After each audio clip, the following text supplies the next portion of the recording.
Hello, beautiful people, lovers of good things, lovers of goodwill all over the globe. I bring greetings from a grateful heart. Good morning, good afternoon, and good evening, depending on your time zone. Thank you so dearly for always supporting this platform. I really do appreciate. In case you are hearing our voice for the first time, or you are coming across us for the first time, we still remain your one and only Progress News, giving it to you back to back. Remember, in this platform, we react to all videos, and your opinion is highly needed. So sit back, watch this video, and I have seen that a lot of people love Simon Ekpa, but there are some things that surround him, that is, some persons that surround him is making some people to not really like who he is, because those people that are around him uttering some words that Simon Ekpa did not caution, like telling them to stop. So what did you think about those issues? Please, after watching this video, drop your opinion for me in the comment section, because I think that of a truth, a lot of people love Simon Ekpa, but the people that are around him. So what do you think about it? Stood against the structure our leader formulated. Even if individuals are going wrong, you do not, how can Nnamdi come out and hear that there was a vote of no confidence against the structure that he created, and then some individual come out and gather a bunch of people that call themselves autopilot. They say, the autopilot, which airplane, which airport, and then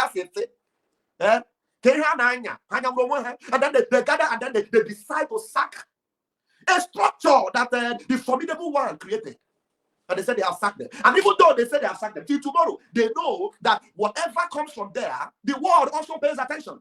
No matter what it is, they pay attention. And if there's any inquiry that it should be made on behalf of their fans, they go to this same structure, not to you.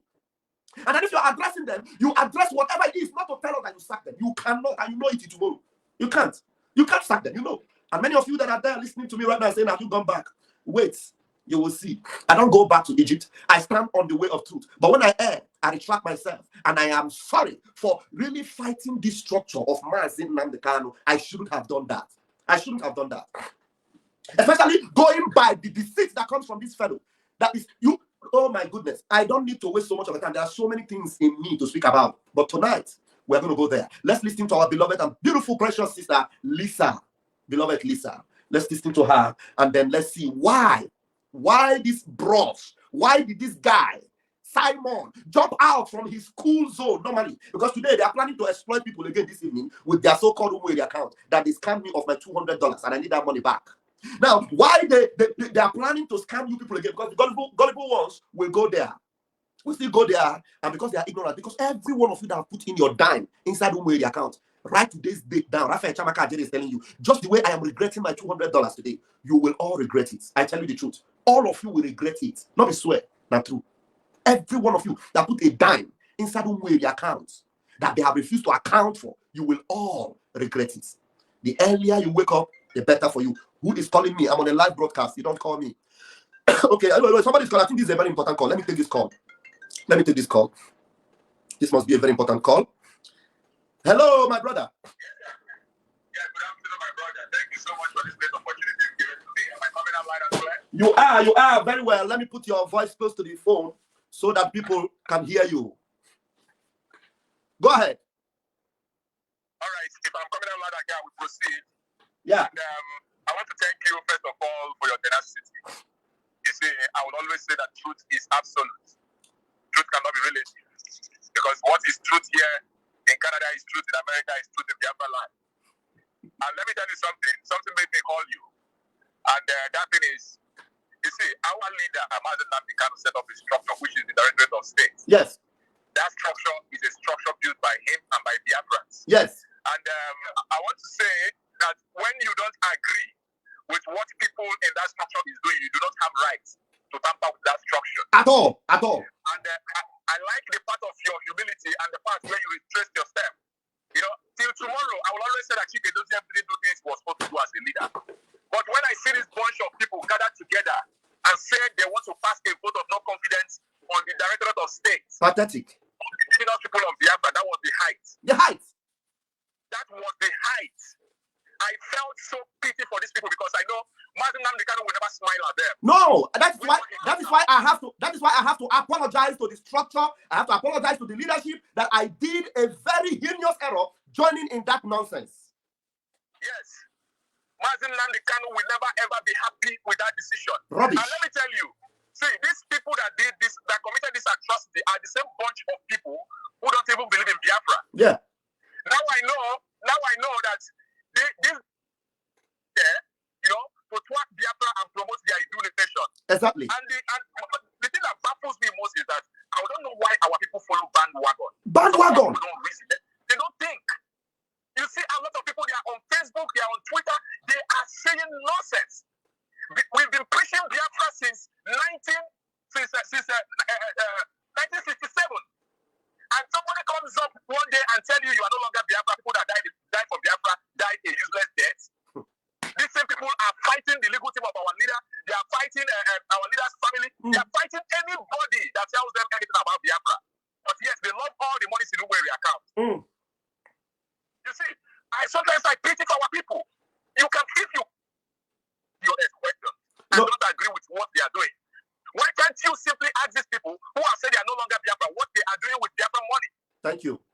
If they are calling for fundraising, for instance, they should call fundraising in the name of Idu.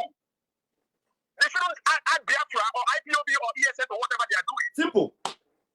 It's very easy. Test your popularity, test the waters by removing Biafra from whatever you are doing, removing IPOB from whatever you are doing, and declare your standard. You are actually calling for fundraising for Idu Nation. And let us see what you can do. Yes. Nnamdi Kanu has always said this. He's not going to stop you from whatever you are doing. But we Biafrans, we know that the moment we will support you, we will encourage you, we will stand behind you. But the moment you just leave the track, we abandon you. And that is what is happening today. That is exactly what is happening today. And a lot of us are not taking. Yeah. Our leader said consistency. You cannot be looking for Biafra today and tomorrow you are looking for something else. Because some people are disillusioned. They don't even know what they are doing. They don't even know where they are going. They are leveraging on the effort that our leader has made together with IPOB families all over the world to carve a niche for themselves and for themselves in their Idu Nation. And let me say this. I was one of the people that advanced the cost of Uber account. I did it when I understood what they were doing. The moment I see that these people agenda changed, my dear brother, I promised my people as a coordinator that I will always come for accountability and give them reports. I immediately told them. Yeah. That is what we did as IPOB North American representative. We have said it. We've issued an internal memo, and everybody that has read that memo knows our stand. If they continue to wallow in ignorance and wallow in the darkness, then they can go ahead. Yeah. But as long as we are concerned in North America, the regional coordinators, we will continue to follow the footsteps of our leader. We will continue to do exactly what he tells us to do. Yes. Through the only people who can see him and address him, which is the legal counsels. Yes. Those are the people we are taking words from. We are not assuming what our leader thinks we should be doing. We are doing exactly what he has asked us to do. So on this your platform today, I want to just advise Biafrans. Fella said, if you they follow, make you open eyes. If you they follow, don't close your eye and follow, so that when you get into a pit, you will not be led into a pit. Open eye. And before I drop, I will pray for you that whenever you speak, may you speak wisdom. You say? When we hear, they will not be only hearer, but also doers of the word. You say? From Toronto, Canada. You say? From here, I love you. I love Biafra. Love you, Mazonyeka. Love you so much. They said you are my enemy. That's what they said. But you are not my enemy. You are my brother. You are a comrade. You are on course. And that's it. Now, where are we? If you are standing for Nnamdi Kanu for the truth, you have to be sure. You have to be sure where you are. I was telling us I was about to go and play the video of our sister. But before I play the video, you all know what played out. Like I was telling you, this brother, Simon Ekpa, some people say, focus on the liberation of our people. What have you done for the freedom of our people? What has Simon Ekpa done? What has he done? More than what I'm doing now. Just the way he jumped out today. This way he jumped out today. Because a sister who has been following him all this while, who stood for him when people were blackmailing him and talking against him, the way I stood for him, ruthless for him, took bullets for him, because I thought he was standing for truth, the same way this sister stood. And today, this sister have put everything together. And I decided to say, just the way this brother attack every other thing, just the way this brother correct every other person. Why is it that everything has gone on? This brother have not corrected these people that are calling our leader's wife a prostitute. And you know what Simon Ekpa did today? He jumped out immediately.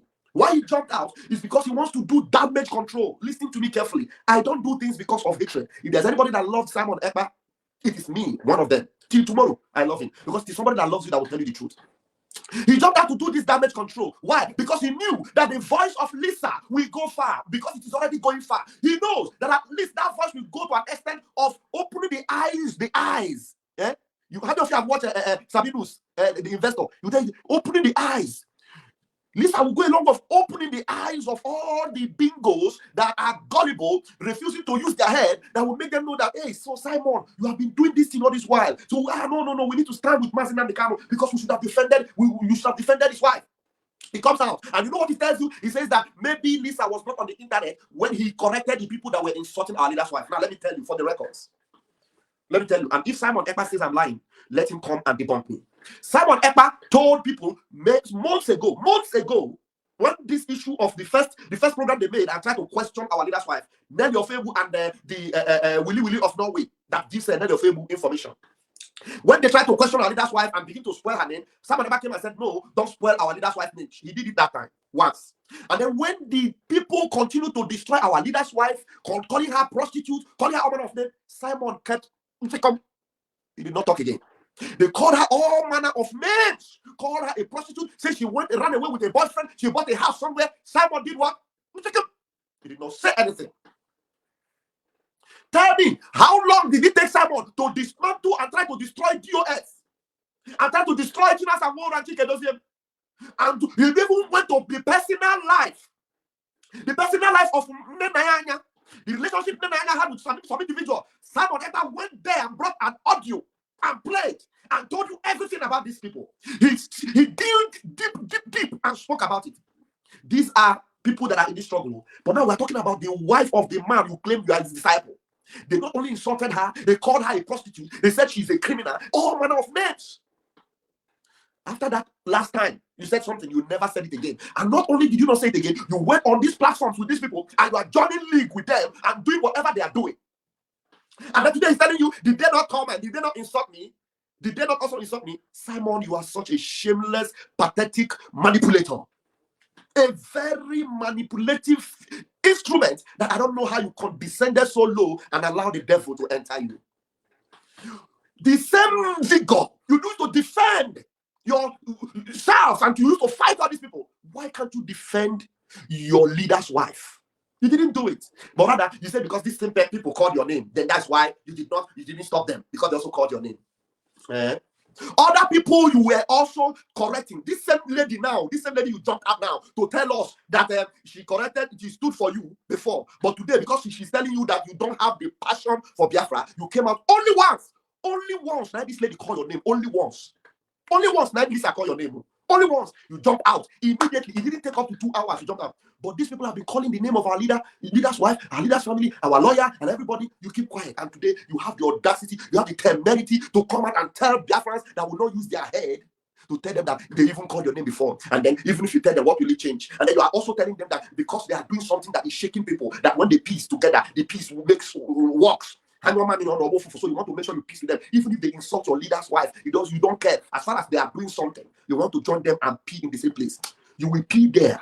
I pray that you continue to pee there. And I pray that if you are right peeing there, it will be well with you. But if you are not right peeing there, that knows we are fighting for our freedom and for the lives of our people, he will answer you. He will answer you. Who knows the reason, all the things that the wife of our leader have gone through, that knows the psychological trauma the family of our leader have gone through. He will answer you. I am not the one that will answer you. I am only analyzing. This is analysis. This analysis. You jump out immediately. Immediately you jump out for emergency. They come out there. Name super chat. Name will stand with you. Name Simon is the one. Simon, you are doing well. Simon will love you. Simon, they are jealous of you. Me, jealous of Simon. For what? Simon, are you going to go before? Have any one of us Yola go before? Have we begged you to feed us in one way or the other or do anything for us? So why will I be jealous of you, for goodness sake? That we supported what you are doing because we know you are speaking the mind of our people. Does that mean that when we are now correcting you, we are jealous of you? Will that not make you to go in resort into blackmail, to the extent of blackmailing a fellow brother and bringing out his picture? You will still go. We are coming for this particular. You called me a criminal. You called Patricia Woman a criminal. You called Massive Veteran Silas a criminal. You called brother Collins Inyema, you called him a criminal. We are coming for you. And then the people you claim that was scammed by this brother, Should we say they will produce account number? Make sure they produce that account number, because we will not lie low. Look, everything must come out in the open, and you must prove yourself innocent. Because I spoke with you and I told you that this voice is not this brother's voice. He said no. And you refuse to even speak with this brother. You have brought his picture out. This is a legal resident in Europe. I am a legal resident in Europe, just like you. And we are all together in this European Union. You will hear. So you continue to do all these things, and then when people correct you, I want to make history. What history are you going to make? The people that died, some of them were dying, and while they were dying, they were begging those that were living, please, while we die, help us to get this Biafra. Those are the people that made history, not you. Not you that is living a gallant life, that came out to tear a 2008 expired passport. Don't let me talk to you. Don't let me talk to you, Simon Ekpa. 2008 expired Nigerian passport. Simon Ekpa comes on social media and it tears 2008 passport, Nigerian passport that expired 2008. Simon Ekpa, when did you join Biafra struggle? When? When was the last time you became a one Nigerianist? When? Are you telling us that you stopped supporting Nigeria before 2008? When did you become a Finnish citizen, Simon Ekpa? When? And we need those credentials. You know, some people don't ask questions like we do. Then you come to the passport, a Nigerian passport that expired in 2008. 2008 was the year I came to Europe. How many years? 2008. Over 14 years now, I guess. When did you become a Finnish citizen? The last time you stood in favor of Nigeria before you joined this Biafra actualization struggle, you stood to fight for a Ebremado. Were you not a one Nigerianist? So are you telling us you never had a passport then? Are you telling us that you did never travel to Nigeria then? I'm just asking. I want to know. Because your passport that you tear, you say it expired 2008. So are you telling us that was the last time you had a Nigerian passport? Are you not telling us that only tearing Nigerian passport in public is what makes you a non-Nigerian? No, that's not what makes you a non-Nigerian. And so the people that are asking, the chicken don't tear Nigerian passport in public, you guys are morons. You don't use your head. You don't use your head. Is it by tearing? It is when you now have Biafra. That is when you display that you are no longer in Nigeria. Or when you become like Nnamdi Kanu, who, despite the fact he had a British passport and was a British citizen, he still traveled to Nigeria. He had a Nigerian passport. And then when he got to Nigeria, they arrested him and incarcerated him for years. He was there. And when they released him, he did not run away. He was there in Nigeria. And when they came to kill him, Chukwuka spared his life and he was escaped out of Nigeria. And then he was traveling on his British passport. You cannot compare him with Simon Ekpa, who is trying to, to draw sentiment, to build up sentiments around you, to build up emotional feelings around you. He comes to TV and tears his Nigerian passport that expired in 2008. And then when he tells you, you cannot use your head and ask him questions. What came 2008 in a came we joined the Biafra struggle. After 2019, before 2019, in Agwazia, he went here in Nigeria. So he never had Nigeria. So he went Nigerian passport. So passport to you will expire. Passport you will expire 2008. I thought you were holding a post on behalf of Fundi, or was it on behalf of Indi Nigeria? I don't know. You were the Nigerian leader in Finland, or I don't know what leadership position you had that time in Finland. You were a leader. You were a leader of sorts that connected with the Zoom. Simon Ekpa. So that leadership you had that time, before 2008, I want their friends to use their head. That leadership you had working with Nigeria, are you telling us that you never had any connection with Nigeria or with the passport by bringing an expired passport of 2008 to use it to draw sentiments of our people and make them believe that you are in the same cause and you are not fighting with all your heart? You are fighting because you want to make a name. A name. We don't fight to make a name. We fight to be free. And those that are fighting to be free, they fight to die because they were ready to die for what they believe in, not to make a name, not to make history. We are not fighting to make history. Somebody requested to come in. Here's the chat. Please, if you are requesting to come in, I can see here's the chat. The link is there. Let me see your face. I want to see your face. Except you are in the zoo. Let me see your face. Show me your face before you come. Okay. Thank you. I'll add it to the screen because I don't want to be here alone even. You are not putting on clothes. No, go and put on clothes. Put on clothes and come back. Go and wear your clothes. Wear your clothes and come back. Don't come to my Facebook with your bare chest. Wear your clothes, I will bring you in. The link is there. The link to this program is on the comment section. Click it and I will bring you in. Tell me that the questions I'm asking is irrelevant and it is senseless, and then you will tell me why. I am at the point where I'm telling you, 2008, Simon Ekpa, his passport expired. Nigerian passport that he had, that he teared before you people, that made people to scream and say, Simon Ekpa, he teared Nigerian passport. 2008, hello? When did Simon Ekpa stop being a Nigerian? Hello? Are you not asking that kind of question? Hello? Use your head. And don't allow somebody that will build up sentiments and allow the sentiments to overwhelm you. And because he's saying the things you want to hear, and you will think that this guy is God. If this guy is with you, he will fight anyone that he will stop, not fight, because he will not say, I think you fight somebody. He will stop and criticize anyone that is insulting the wife of his leader. They will tell them no. Simon Ekpa was fighting the people, the leadership, because they called Umada Highway, which I will never support. See tomorrow. Now, the same Simon Ekpa is busy insulting other women, and they are insulting women on this platform. Other women. So, my quality people, that brings us to the end of this update. Do well to like this video, share, and subscribe if you haven't. Subscription is free. Please smash on that subscribe button that says subscribe and turn on the bell icon for more latest updates. See you when I see you. From me to you, from here, I said bye.